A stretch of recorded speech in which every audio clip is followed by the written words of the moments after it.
Bismillahirrahmanirrahim. Wa yukabbiru ghairuhu min subhi yaumi arafata ila asri akhirit tasyriqi ba'da kulli sholati fardin aw naflin ada'in wa qada'in wa janazatin. Wa yukabbiru lan maca takbir ghairuhu sapa liyane wong kang haji le maca takbir min subhi yaumi arafata kawit saking subuhe dina Arafah tanggal 9 wulan Dzulhijjah ila asri akhirit tasyriqi tumeka maring akhire dina tasyrik. Tasyrik niku 11, 12, 13 niku jenenge tasyrik. Berarti akhir tasyrik niku tanggal 13 asar. Jadi nek riyaya Idul Adha niku disunnahno kon maca takbir setiap ba'da salat mulai subuhe tanggal 9 wulan Dzulhijjah sampai asare tanggal 13 wulan Dzulhijjah. Ngono iku mau le maca takbir ba'da kulli sholati fardin ing dalem sakwuse saben-saben salat fardu au naflin utawa salat sunnah adain rupane salat ada wa qada'in lan salat qada wa janazatin lan salat janazah. Cek salate adaan salat di dalam waktunya, cek salate qada'an salat di luar waktunya, atau salat fardu utawa salat sunnah utawa salat janazah niku semua sing dilakukan antara subuhe dina Arafah tanggal 9 sampai asare akhir tasyrik tanggal 13 niku disunnahno setiap bar salat kon takbiran. Lah nek umpama bar salat delalah ora sempat utawa bar salat dene lali kelingan wis rada suwe wa in nasiya lan lamun lali sapa wong ya kabbara mongko maca takbir sapa wong idza tadzakkara nalikane eling sapa wong. Ketika dene pas bar salat kok lali maca takbir mongko berarti yo le maca takbir nek dene pas eling. Tegese sunnahe maca takbir niku ditekankan sampai saking ditekankan aja nganti ditinggalkan walaupun lali kok nek wis wayah eling tetep dikon maca mergo ditekankan oleh syariat aja nganti ditinggalkan. Wa yukabbiru lan maca takbir sapa wong. Wa yukabbiru lan maca takbir sapa wong. Maca takbir li ru'yatin na'ami krana ningali raja kaya. Krana ningali raja kaya. Raja kaya niku napa le? Raja kaya niku kewan rumangkang sing sikile papat. Kewan rumangkang sing sikile papat niku cara Jawa le ngarani raja kaya. Nek cara Arabe sing dimaksud an-na'am utawa raja kaya niku hanya sebatas unta, sapi utawa kebu lan wedhus. Unta, sapi utawa kebu lan wedhus niku masuk kategori an-na'am. Kewan rumangkang sing sikile papat. Kucing ora raja kaya. Jare rumangkang iku brangkang tunggale sikile ya papat ora. Jadi sing jenenge raja kaya niku dalam definisi Arab niku namung unta, kebu utawa sapi atau wedhus niku diarani raja kaya. Lah ketika wayah napa jenenge wayah riyaya Idul Adha lho niku kok ndelok kewan rumangkang sing disebut definisi raja kaya cara Jawa monggo tetep disunnahno kon maca takbir fil ayyami ing dalem pira-pira dina fil ayyami ing dalem pira-pira dina al maklumati kang tertentu al maklumati kang tertentu Apa iku dina sing tertentu? Wahia utawi ayyamil ma'lumat iku asyru Dzulhijjati iku tanggal 10 wulan Dzulhijjah. Iku tanggal 10 wulan Dzulhijjah. Walau syahidu lan lamun ningali tanggal sapa wong, sapa kaum. Walau syahidu lan lamun ningali tanggal sapa kaum. Le ningali tanggal qabla zawali ing dalem sadurunge lingsire srengenge. Biru iatil hilali sebab ningali metune hilal. Sebab ningali metune hilal. Al-lailata ing dalem bengi al-madiyata kang wis kliwat ya aktorna mongko muka kita utawa riyaya kita. Wa shallaina lan salat kita al-ida ing riyaya. Lah nek ningali bar lingsir au ba'da zawali utawa ing dalem sause lingsir wis kadung lingsir srengenge lagi eling tanggal. Wa adalulan pindah sapa kaum qoblal hurubi ing dalem sadurunge amblese srengenge ya fatat mongko telat apa salat id. Fatat mongko telat apa salat id. Watu qadha lan den qadhani apa salat. Au ba'dal hurubi utawa le pindah pendirian iku ba'dal hurubi ing dalem sause amblese srengenge ya suliyat mongko den salati apa id. Suliyat mongko den salati apa id minal ghadi saking wektu sesuk. Adaan kelawan ada itu tegese sholat di dalam waktunya. Lagi pumpung pembahasannya itu mengenai tentang sholat sunnah, Lah ini jajal bahas beberapa persoalan sing terkait dengan sunnah. Pokoknya sing terkait dengan sunnah mawon. Tapi gitu, kula hanya membahas beberapa persoalan sing terkait itu saka beberapa pertanyaan sing rodok mirip utawa pantes dibahas. Nek sing boten ya boten iki karena nek bahas kabeh pertanyaane jenengan tetep boten nyandak wektale. Lah niki sing terkait dengan tema dan materi rumiyin. Ngeten nek cara pembahasan salat sunnah niku jane ngeten.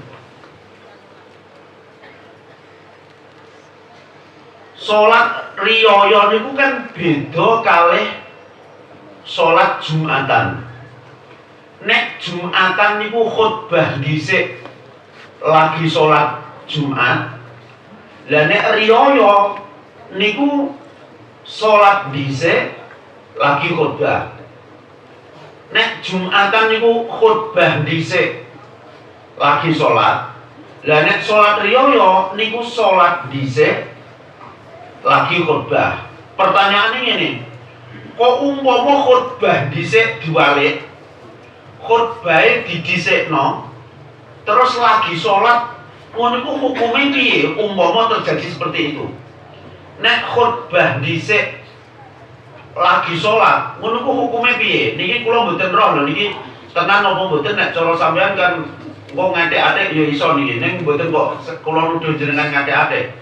Kok maksudnya sampai gak ono sing ngelingno nek khutbah dhisik lagi sholat niku kan keteke rada aneh. Mestine ya ono sing ngelingno iki nek riyaya sholat dhisik Pak lagi khutbah, ngono kan ya wong khutbahe suwe.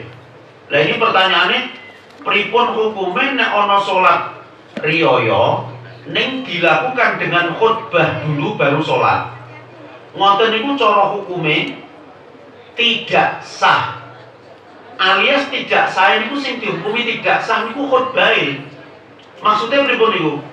Ketika ana wong khutbah dhisik lagi sholat riyaya, mongko sak badane salat riyaya tasih matlub syar'i dikon khutbah. Tasih matlub syar'i dikon khutbah. Lah khutbah sing sadurunge sudah dilakukan tadi niku menjadi mulghah atau nganggur cara Jawa. Iku nganggur. Jadi tak balik malih. Nek ana wong salat riyaya niku beda kalih salat Jumat. Nek salat Jumatan niku khutbah dhisik lagi sholat. Lah nek riyaya niku sholat dhisik lagi khutbah, walian karo Jumatan. Lah pertanyaan ini jenengan, nek umpama khutbahe didhisikno, bar ngono kok lagi sholat niku hukume piye? Niku hukume mboten sah. Ning jenengan pahami aja kok terus ora sah sak salate ngoten mboten. Niki tasih matlubus syar'i, disuprih oleh syariat. Engko nek dene bar salat tetep dianjurkan supaya khutbah. Lah khutbah sing sadurunge salat niku dihukumi mulghah. Keterangan itu wonten tenggene kitab Bujairami Khatib, wonten tenggene kitab Bujairami Khatib juz kalih halaman 447. Kitab Bujairami Khatib juz kalih halaman 447. Niki namung bahas persoalan-persoalan yang terkait dengan ngono lho nggih, dengan sunah lho niki. Terus urutannya malih ngeten, nek niki kasus niki bener-bener kasus. Dadi ngeten. Wonten Pak Yai dikongkon ngimami salat riyaya. Saking panike mbok saking bingunge, panik karo bingung kene dulur lanang kandung niku. Saking panike mbok saking bingunge niku dilalah bar takbir niku langsung maca Fatihah lek banter. Maca Fatihah lek banter. Ape diringno yo piye? Ning nek salat riyaya niku bar takbir kan disunahno takbir malih. Sampai ping 7 di rakaat yang pertama. Sing rakaat yang kedua kaping 5. Paham niki nggih? Nggih. Lah niku dilalah Pak Yaine niku bar takbiratul ihram langsung maca Fatihah lek banter. Terus gak ono sing ngelokno. Niki kasuse gak ono sing ngelokno. Sampai salam gak ono sing ngelokno. Pertanyaannya, sahkah sholat riyaya yang dilakukan dengan cara demikian? Sholatnya tetap sah. Sholatnya sing koyok ngoten niku tetap sah. Lah terus carane piye sing apik dilokno ta ora? Sing apik jane dilokno nek kira-kira eling. Ning masalahe nek ndekne wis kadung nandangi maca Fatihah, niku le maca takbir sunnah sak badane takbiratul ihram, niku sampun kehilangan fadilah. Dadi jane nek iso ya dirikno. Nek iso. Ning nek durung terus piye? Nek wis kadung terus piye? Kadung tetep sah. Jadi pertanyaannya, sahkah sholat riyaya yang dilakukan dengan cara demikian? Jawabannya nek pertanyaannya sah dan tidak, jawabannya tetap sah. Jadi kok umpama ana sholat riyaya niku wae cara bahasane jenengan, mbah saking panike, mbah saking gugupe, mbah saking bingunge, mbah imam anyaran, mbah piye ning pokoke jelase wayah ndekne ngimami sholat riyaya niku takbire mek pisan. Ning ketoke perkara gugup. Lah ngoten niku sahkah salat yang dilakukan dengan salat riyaya yang dilakukan dengan cara demikian? Nek pertanyaannya sah dan tidak, jawabannya tetap sah. Contoh nggih ngoten iki nggih. Dadi ora usah kakean kritisi ning sah. Lah nek cara dadi makmum piye? Dadi makmum yo anut ae cah. Wah bonus ora usah. Ngangkat malah cepet to. Terus pertanyaannya ngeten malih, niki kaitan kali sholat sunnah. Wonten tradisi sholat jamaah sholat tasbih selapan dino pisan. Wonten tradisi jamaah sholat tasbih selapan dino pisan. Le melakukan sholat tasbih niku malam Jumat tengah malam. Tak baleni wonten tradisi melakukan sholat tasbih selapan dino pisan secara berjamaah. Le melakukan setiap malam Jumat tengah malam.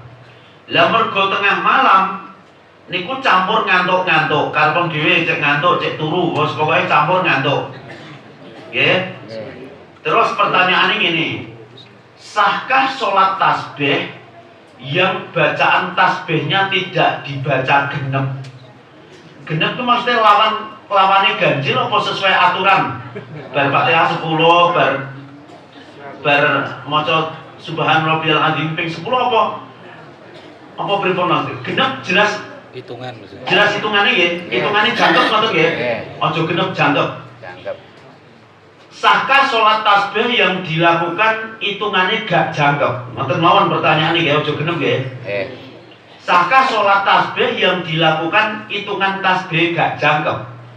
Jawabannya nek sah karo ora, jawabannya sah. Untuk ganjaran sholat tasbih ora, lan iki saking kula nek iki. Untuk ganjaran sholat tasbih ta ora? Ngoten niku nggih tetep untuk ganjarane sholat tasbih, cuman tidak sesempurna nek le maca tasbih jangkep sesuai aturan. Tak baleni malih pertanyaane. Ana tradisi salat tasbih dilakukan selapan dina pisan, le melakukan malam Jumat tengah malam. Le melakukan rata-rata campur ngantuk-ngantuk. Terus banyak yang tasbihnya itu tidak dibaca genep. Jangkep bae aja genep nggih, jangkep. Sahkah sholat tasbih yang bacaan tasbihnya ora jangkep? Ngoten mawon pertanyaane. Jawabannya nek sah dan tidak, sholat tasbih niku senajan bacaan tasbihnya ora jangkep sesuai aturan niku tetep sah. Lah pertanyaannya tak ibu siji, untuk ganjarane sholat tasbih ora? Tetep untuk ganjarane sholat tasbih, cuman tidak sesempurna nek dilakukan tasbih dengan jangkep sesuai aturan. Keterangan itu ada dalam kitab I'anatut Thalibin juz setunggal halaman 301. I'anatut Thalibin juz setunggal halaman 301. Niki jarak pertanyaan jenengan tak cukui sing kaitan dengan sunah-sunah saja. Terus pertanyaan berikutnya ngeten. Sholat duha niku sing luwih utama berapa? Ngeten nek urutane. Sholat duha niku paling sithik 2 rakaat, mboten 4 rakaat. Paling sithik 2 rakaat. Jenengan sholat duha niat 2 rakaat sah. Paling sithik 2 rakaat. Paling akeh 12 rakaat. Paling sithik 2 rakaat. Paling akeh 12 rakaat. Sampeyan lakoni 4 rakaat yo kena, 6 rakaat yo kena, 8 rakaat yo kena, 10 rakaat yo kena, 12 rakaat yo kena. Jadi sholat duha niku paling sithik 2 rakaat, paling akeh 12 rakaat. Lah nek pertanyaane paling utama pira? Paling utama niku 8 rakaat. 8 rakaat itu luwih utama tinimbang nek mbok lakoni 10 rakaat apa 12 rakaat. Jadi nek pertanyaane ngene. Salat sunnah duha. Salat sunnah duha dilakoni 12 rakaat karo 8 rakaat iku utama sing ndi? Pamane pertanyaane ngono, pamane niki. Pertanyaane ngono. Luwih utama sing 8 rakaat. Senajan kok umpama nglakoni 12 rakaat ya sah, ganjarane ya gedhe, ning nek ditakoni utama sing ndi? Utama sing 8 rakaat daripada 12 rakaat. Jadi tak balik malih. Salat sunnah duha niku paling sithik 2 rakaat, paling akeh 12 rakaat. Jenengan lakoni 4 rakaat sah, 6 rakaat sah, 8 rakaat sah, 10 rakaat sah, 12 rakaat yo sah. Ning nek pertanyaane antara 8 rakaat karo 12 rakaat sing luwih utama sing ndi? Sing luwih utama 8 rakaat nek mbok bandingno jumlah rakaat yang lain. Mbok bandingno 2 ya tetep luwih utama 8. Mbok bandingno 4 apa 6 ya tetep luwih utama 8. Mbok bandingno sing 10 apa 12 tetep luwih utama 8. Sebab sesuai karo nas hadis. Sesuai karo nas hadis. Jadi sholat duha 8 rakaat niku luwih utama tinimbang dilakukan 12 rakaat. Mergo sesuai kalih nas hadis. Keterangan itu ada dalam kitab Ismidul Ainain. Ismidul Ainain halaman 27. Terus ngeten, pertanyaan berikutnya.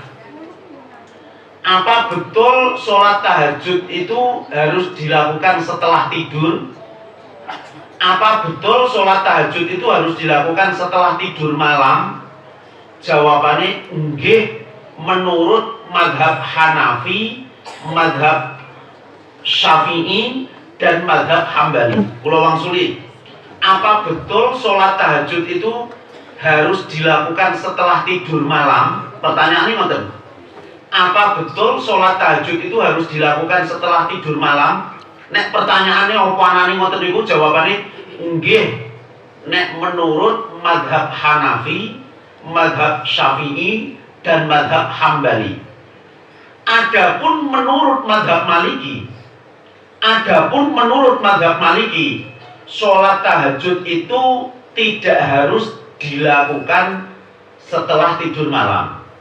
Sholat tahajud tidak harus dilakukan setelah tidur malam. Itu menurut madhab Maliki.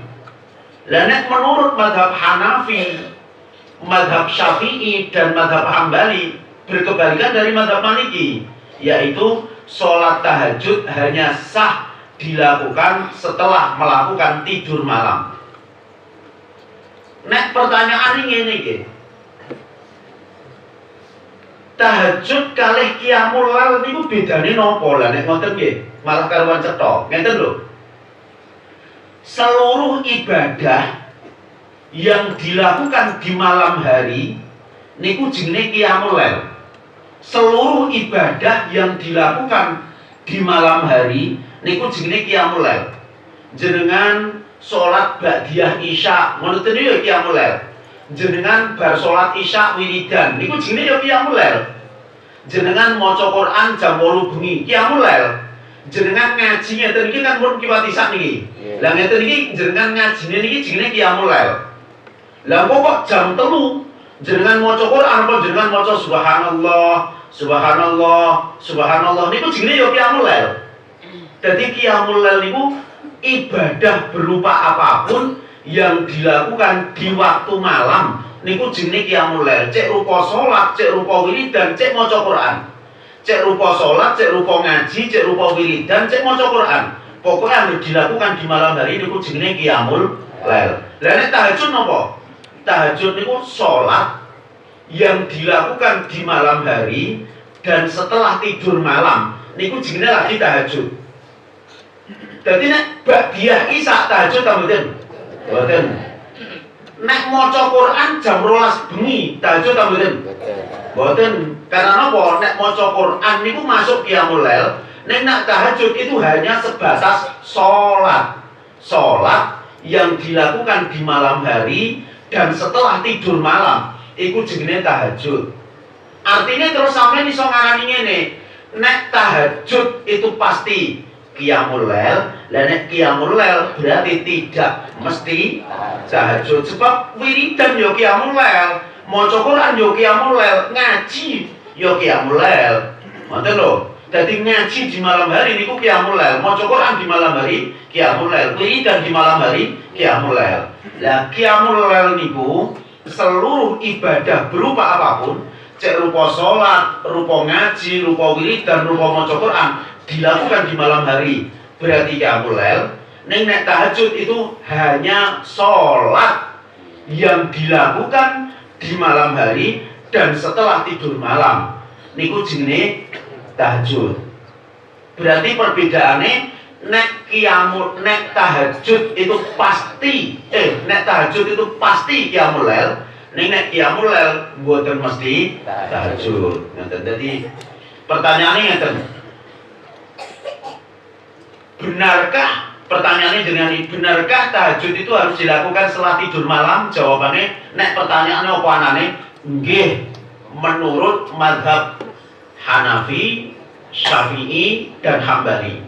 Nek menurut madhab Maliki, tahajud itu tidak harus dilakukan setelah tidur malam, asal dilakukan setelah lewatnya waktu isya walaupun belum tidur malam. Itu menurut madhab Maliki sudah termasuk kategori tahajud. Itu terdapat dalam keterangan kitab Syarah Khalil Al-Qurrasi juz yang ke-10 halaman 207.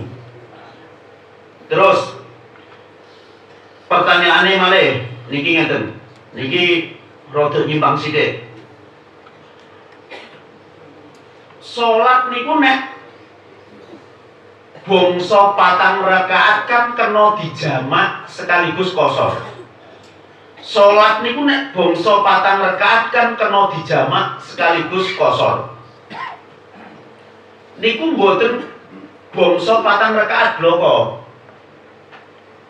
Nek salat niku kena dijamak, kena dikosor. Jamak niku napa? Mengumpulkan 2 salat dilakukan dalam satu waktu, ngono jenenge jamak, dikumpulno. Nek le melakukan di waktu salat yang pertama jenenge jamak takdim. Nek le melakukan di waktu salat yang kedua jenenge jamak takhir. Contone duhur karo asar mbok lakoni mbok kumpulno wektune dadi siji. Niku jenenge jamak. Nek jenengan lakukan di waktu duhur jenenge jamak takdim, nek duhur karo asar mbok lakukan di waktu asar jenenge jamak takhir.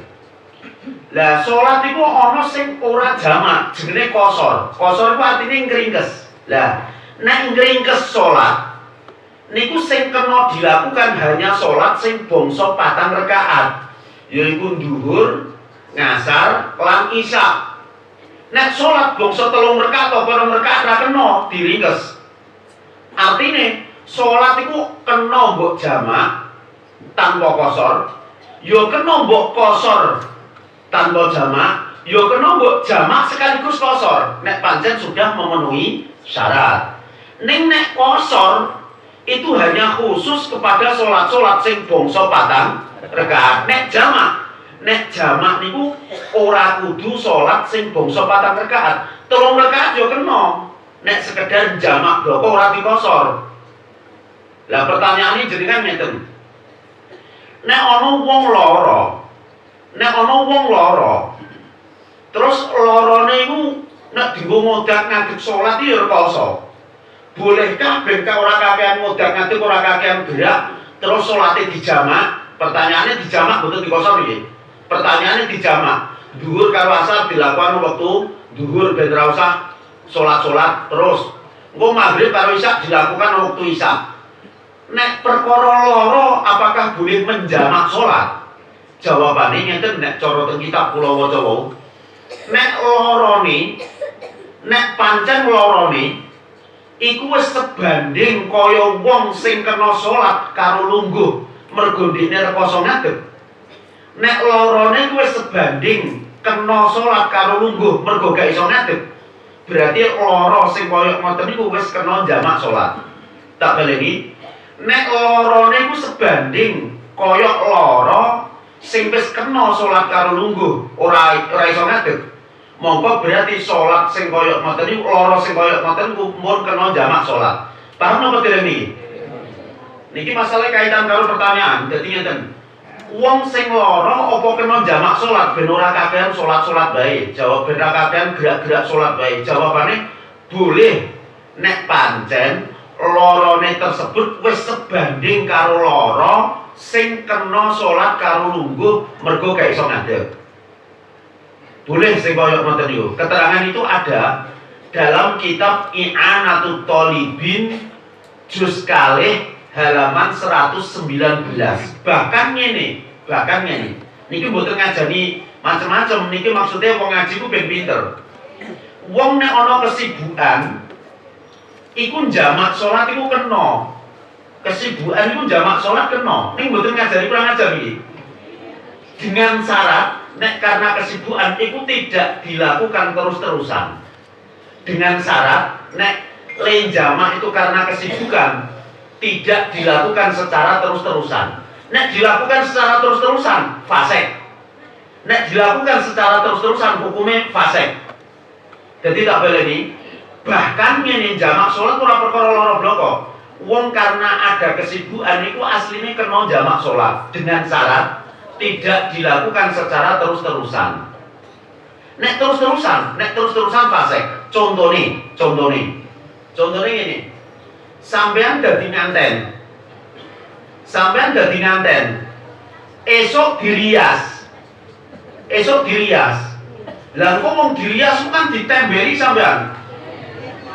Sampean kan ditembeli to niku. Pertama dikai plamir sak senti. Baru mantan terus jet lagi cek duko iku. Terus ketok ayu kan mergo iku to. Lah sampean perkara di ngono ana mikir ngene lha iku kan dhuwur piye lak nglothoki dhisik. Lah nglothoki jam-jaman sampean. Terus sholat duhur, bar sholat duhur terus ditembeli neh wong ape napa tamune. Diplamir neh. Bar diplamir kok ngasar sholat lah iku rekoso neh. Makanya cara syariat nek sampean lagi tok lakon ngono iku mang dadi nganten ngoten niku wau perkara ditambali ngoten niku salate dijamak mawon. Duhur karo asar dijamake cah kumbung. Duhur ku durung patek akeh tamu, lha engko nek asar akeh tamu wis aku tak sholat duhur jamak karo asar pisan bar ngono lagi ditembeli iku mang. Bar ditembeli iku ngasar ora usah sholat, wong sholate wis dilakukan waktu duhur. Maghrib ora usah pisan. Maghrib diniati jamak takhir. Engko nek bar tamu kira-kira setengah loro pajar tak klothokane lagi wudu bar wudu terus sholat maghrib jamak takhir, isya jamak maghrib karo isya dijamak takhir. Lho berarti kan longgar sampean. Paham sing kaya ngoten niku? Syarate ora kena terus-terusan. Lah nek pertanyaane ngedhos piye? Utawa ora ngedhos. Kerja bangunan piye? Ora dijamak aku iso diuruki bosku karo adukan no. Lah itu mang syarate. Nek karena kesibukan itu aslinya boleh. Dengan catatan apa wau? Tidak dilakukan secara terus-terusan. Nek dilakukan terus-terusan dadine fasik. Ngoten lho, niki hukum syariat. Dadi jane wong dadi nganten niku kena jamak takhir. Asar karo zuhur dikumpulno nang wektu zuhur. Jenenge jamak takdim. Engko maghrib karo isya dilakukan nang tengah malam apa jam 1 apa jam 2 apa setengah 3 dilakukan dengan cara jamak takhir. Boleh ndak apa-apa. Yo cek nganteni cek apa nih jenenge cek sing duwe omah sampean nampa tamu kan yo sibuk, misalkan sampean sing duwe gawe nampa tamu kan yo sibuk. Lah saking sibuke iku lho wong yo didandani ngono nyatane nek diklothok yo angel wong klothoke kan tetep nganggo alkohol barang ae ndak ae ditutal-tutul. Tap bensin ben klopok yo. Nggih wong kandele ngono kok yo. Wis pokoke intine ngoten niku wae. Dadi jane sing kena jamak niku mboten trima perkara lara ning ana kesibukan niku ya iso jamak salat dengan syarat tidak dilakukan secara terus-terusan. Keterangan itu ada dalam kitab Tarsyihul Mustafidin halaman 134. Nek sampean goleki nang ngene kitab I'anatut Thalibin niku ada pada juz 2 halaman 119. Kitab I'anatut Thalibin Syarah Fathul Mu'in niku juz yang kedua halaman 119. Sampun dadi kitab Al-Fatihah.